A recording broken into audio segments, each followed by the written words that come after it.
بسم الله الرحمن الرحيم وبه نستعين على أمور الدين والدين صلى الله على سيدنا محمد وعلى آله وصحبه وسلم أجمعين مدحوينها مرتين اللي هي قلبي أحمد غرغور صاحب بدر إذا كلا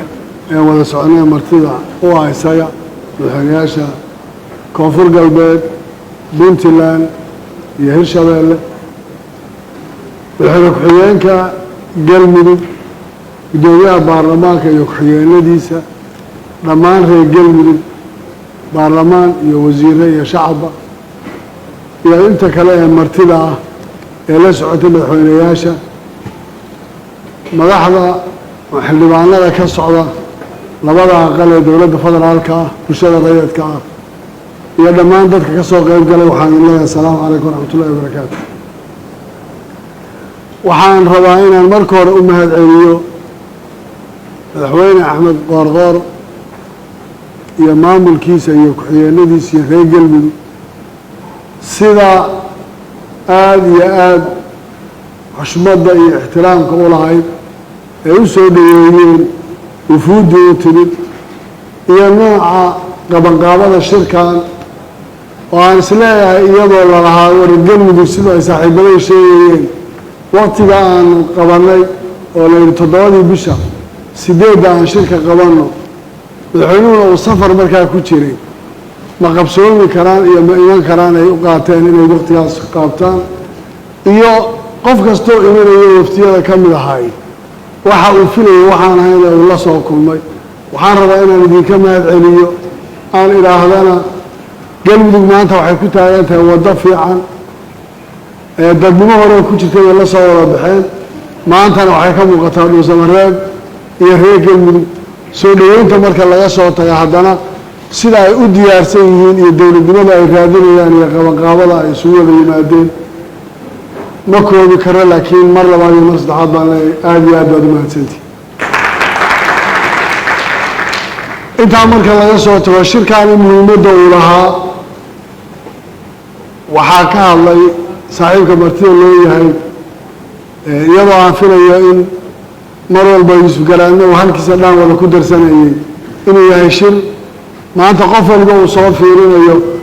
waxaa laga filayaana uu yahay wax ay keentay xaaladda lagu jiraay inay sababtay filitaanka shirkan wax laga filayaay mid waqtiga ku xigan inuu yahay taariikhda ay soomaaliya soo martay isma weydiinayno marxaladaha ay soo martay ee kala duwanaa laakiin waxaa hadda inoogu muhiimsan burburkii kadib soomaaliya inay qaaday tallaabooyin horey loo qaadayo oo dowladnimada lagu soo ururinayo laga soo bilaabo carta indagaasi doorashadii 2012 muqdisho 2016 muqdisho marka lagu daro intii jabuuti isku darkii faraha badnaa intaasoo dhan waxay tusaysay soomaalidu ididiilo iyo amaal muujinaysay sida ay soomaalidu ugu baahan tahay bal inay ka guurto dhibaatadii iyo caqabadihii la filayey oo nooc dowladnimaha ay u guuraan inay ahayd midda marxaladaha keenaysay oo qof kastoo siyaasiya soomaaliya oo damac siyaasadeed ku jiro uu ka fakeraya alleele hebel baa qaatay hadduu qaatay u daa afarta sanaan isdiyaarinayaa waxaa lagu gaaray inta badan ee ku dhacaysana inay tahay wadatashi isla ogolaansho iyo dadku inay markaa waxay isla ogyihiin ay ku meel marayaan ay gaadhaan waxaa hubaal ah oo meel looga wareego aan lahayn guddiga doorashooyinka ee maanta jira markii la dhisayey iyo markii ka horreysayba waxaa laga hadlayay hal qof iyo hal cod in la gaadho waa hamiga qofka soomaaliyeed oo qof waliba ku fakerayo doorasho noocaasa inay dhacdo haddana mar walba waxaa waaqaca runta sheegayey wadciga lagu jiro iyo xaaladda waddankeenu uu ku jiro oo u baahan inta taa la gaarayo wax badanoo hore inay qabsoomaan inay mar walba caqabadaha ahayd looma fadhiisanayo marka oo lama odhanayo waan gaari weyney sidan aan yeelna haddana waxay noqonaysay lafba sidii lagu waxayn karaa loo xagtaa sidii lagu badbaadin karayo ama see xeegana loo xagtaa ilkana ku nabadgalaano مرة بنا إسبدل كي يدمعي يا ماشي إلى صعته إلى تهمد بين الدولة الصومالية أساس كونها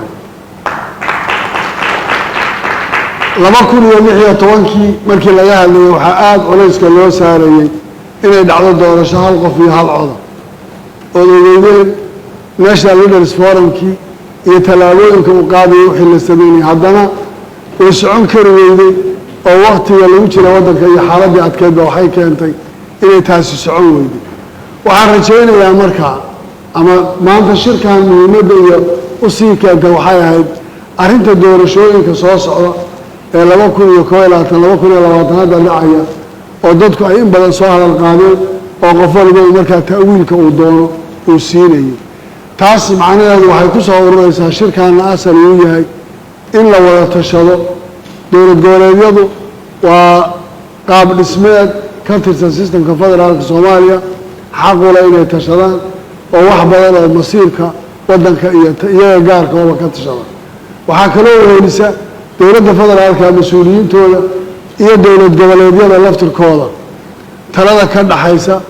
ee u baahan mararka qaarkood qaraaraadka siyaasiga la gaarayay inay noqdaan mid laga wada tashado la isu yimaado la isla qaato meesha ay la isla gaari kartaa dadka Soomaaliyeed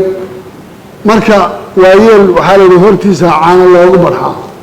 haddii reerku caana yareeyaan ay gaari waayaan oo la yiraahdo ha loogu daro biyaha lagu daro qofka waayeelka uu garanaya caanaha in wax lagu daray laakiin qofka ilmaha yari inay cad yihiin buu arkaa waxaa laga yaabaa inuunan aad u sii garanin marka qofka waayeelka isagoo arka yaa lagu darayaa si uu ogaado in baraxii ku jiro dadku markaa shayga muhiimkii waxay tahay waxa ay qaadayaan iyo tallaabaday qaadayaan haddii barax lagu daray iyo haddii sidooda lagu bixinayo inay noqoto mid u wada muuqata oo wada arkaan oo markaas aan keeni karin tuun iyo istuudi min aan abuuri karin waxaan rajaynayaa shirkan muhiimadiisu inay tahay inay ka soo baxaan wax rasmi ah oo doorashooyinka iyo siyaasadda iyo wax walba iyo wax dowlad goboleedyada ka dhaxeeya intaba saameyn ku yeelan doona malaha iyaga dowlad goboleedyadu go'aanka gaarista arrimo badan oo wadanka u yaala laakiin waxay leeyihiin la tashi iyo inay talada iyaga iyo dowladda federaalka mas'uuliyintooda ay ka dhaxayso goonina inay ahayn ayna doonaynin iyagu shaqo ayna iyagu lahayn inay qabtaan ay doonayaan inta iyagu xaqa u leeyihiin inay ku darsadaan taladooda taasina ay wadanka oo dhan horumar iyo guul gaarsiin karayso waxaa u baahan maanta culaysyadana saaran wadanku inuu hore uga gudbo marxaladaha kolba lagu jiro waxaan u baahannahay waxyaalo badan baa inoo yaalay oo bilowgii dowladdan haddana laga hadlayay maantana taala dastuurku uu ka mid yahay dhamaystirkiisa ay ka mid tahay la dagaalanka argagixisada in la fuliyo heshiisyadii horey loo soo gaaray London Conference Muqdisho Baydhabo iyo qorshihii amniga qaranka waxaasoo dhani marka ay timaado inuu dhici waayo kulanka dowladda federaalka iyo dowlad goboleedyada ama dowlad goboleedyada laftirkooda inay isu yimaadaan oo ay ka tashadaan waxa markaa hor yaalla waxaa lumaya oo baadayo kala fogaanaya wixii la rabay in la qabto ee la rabay inay waqtiyadaas qabsoomaan ama la xal iska weydiiyo waxaa nasiib darro noqonaysa heshiisyo badan oo hore loo soo gaaray fulintooda inaan la isweydiinin oo aan la odhanin war waxa halkaasay marayeen xaggee inay marayeen maxaa ka qabsoomay maxay sababtu ay tahay waxaan rajaynayaa Soomaalidu inay ka wada shaqayso kulligeed waddankani maanta midnimada iyo gacanta la isqabsaday isku duubnida galmudug waa tusaale idinku filan galmudug yaa tusaale idinku filan madaxweynaha senatarada iyo xildhibaanada iyo siyaasiyiinta iyo kuwa maamulkiisaba intay gacmaha isqabsadeen wareegga ay sameeyeen iyo maanta halkay shalay ka bilaabeen iyo maanta isku duubnida maanta ku shalay wax sheeganaya iyo mid kaleba maanta reer galmudug halkay isla gaareen aan kulligeen gacmaha isqabsanno isku duubnaano ninka dowladda federaalka joogay maanta wuxuu mudan yahay in lagu ixtiraamo shaqada uu hayo isaguna uu garto cidda talada leh iyo waxa ka dhaxeeya ka maanta banaanka ka joogaana uu garto maanta ninka mas'uuliyadda federaalka joogay xilka saaran iyo culayska uu ogaado isaguna berri hadduu kursigaas tago say ugu sahlanaato inuu shaqadaa lala qabto inuu isaguna isku dayo qofka walaalkiiya markaa shaqada ku jira inuu wax la qabto oo uu la saxo oo uu gacanta la isku duubto ma aha ta federaalka keliya idanta isteydyada oo ay ahayd maamulada ilaa heer council iyo saddexda leebal ee dowladnimo in loo dhowaado oo mid heer councilki iyo degmooyinkii iyo tii dhexe ee stateka iyo dowladdii dhexe sare ee waddanku lahaa inay intooda noqdaan wax isku xidhan oo ay tahay waxa inugu keenay federaalkan iyo culayskan inaan hadda dowladnimadeena dib u soo abuurno dagaalkii sukeeye iyo burburkii iyo kala tegistii bal in intii isqaadan karta iyo sida dastuurka usoo qorayba sidaa loo socdo aada iyo aad baan idinkaga mahad celinayaa reer galmudug mar labaad iyo mar saddexaad waxaana rajaynayaa saaxiibaday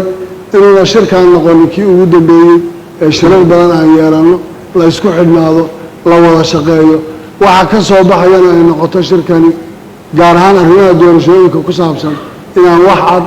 oo aan iska weydiino annaga iyo dowladda federaalka iyo cidda naga dhexaysaba talada naga dhexayn karta la isweydiiyo oo la isla qaato waxaan aada iyo aada u soo dhoweynayaa dadaal kasta oo dadka isu wadi karaya oo amniga looga wada shaqayn karayo oo qof kasta oo siyaasi oo maanta aada uga fakerayo ama ha noqdeen madaxda xukuumadda federaalka ama dowlad goboleedyada ha noqdeen ama madasha xisbiyada qaran iyo axsaabta kale iyo qof kastoo caaqiloo siyaasi ha noqdeene qof waliba inuu ka fekero oo ka shaqeeyo isku haynta waddankan xasiloonidiisa sida aan intii ta'wiil aan jirin uu u dhaco dhibaata waddankan uga dhici lahayd qof waliba inta la gudboon inuu ka shaqeeyo sida ugu habboon ee loo gaari karayo waxaan rajaynayaa ilaahayna ka baryayaa shirkaani inuu dhali doono kuwo kale oo ku xiga oo ka fiican oo iyaguna kulli ay isla soo wada saaraan kuwa federaalka iyo kuwa dowlad goboleedyaduba wax maanta dadku ay ku qancayaan oo u muuqata oo aragti siyaasadeed keenaysa oo walaaca iyo tuhunka dadka ku jiraay ay uga baxaan reer galmudug guul baan idiin rajaynayaa gacmahaad saysataan wada waxaan aada uga warqabaa reer galmudug waa deeqsiyo horta hadda sooriyada iyo geela la uruurinayo iyo xoolaha la keenayo waxaan u malay inaan diyaaradaha ku qaadan doono oo ay ka badan doonto intaan joogno waxaan isticmaali lahayn bal wixii lagu qaadi lahaana aan kasii fakaro aad baan u mahadsantihin asalaamu calaykum waraxmatullahi wabarakaatu